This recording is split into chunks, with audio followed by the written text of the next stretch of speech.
Recall election, we're reminded of California's last recall election back in 2003 when Governor Gray Davis was replaced by Arnold Schwarzenegger. The former governor has been outspoken on California's recall election process and says it needs to be changed.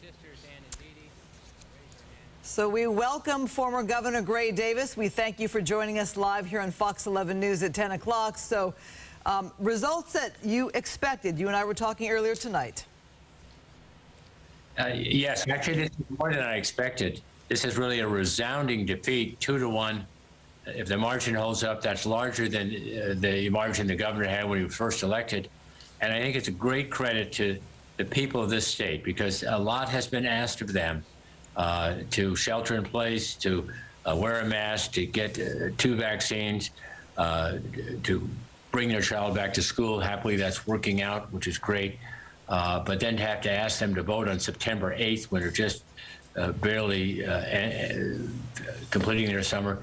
But they rallied, they showed up, and they said in a very, very decisive way they were not buying the Republican recall, crushed it 2-1. And I hope this sends a message to the Republicans that they ought to think twice next time before they ask the voters to spend $276 million on an election that loses 2-1. So back in 2003, you also called it a Republican recall. We know how that worked out. We know there were a lot more complicated factors for you, including running against Arnold Schwarzenegger and also having your lieutenant governor on the ballot as a potential replacement.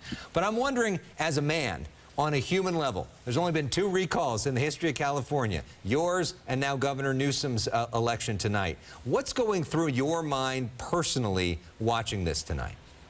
Well, I'm so thrilled for him. I obviously know the other side of this story, and it's not pleasant, but as I've said to you before, people have been good to us. I have a good law practice. I contribute in a lot of ways to public health and running various advisory boards with public entities on it. But now it's Gavin's day, and I'm glad he won, and I'm glad he won in a very resounding fashion. I wouldn't wish this recall on my worst enemy. I'm against recalls, and I think people should give, absent indictment, absent some criminality, absent some clear wrongdoing, give the elected official a chance to finish their term and then judge them on whether they performed or not and whether your life got better or not. That's the test people use. Did my life get better? We have an election coming up in June of next year, and that'll be for 4 years. And anyone can run at that time. But anyway, they insisted on having this recall. They got crushed tonight, and hopefully that sends a message to think twice before you do this again. Governor Davis, you have some strong thoughts about the whole recall process in general, the way it works, the way we're allowed to vote on the 2 issues. Go ahead and share some thoughts on what you'd like to see done differently. Well, the governor is the only one on the ballot that has to get 50% of the vote.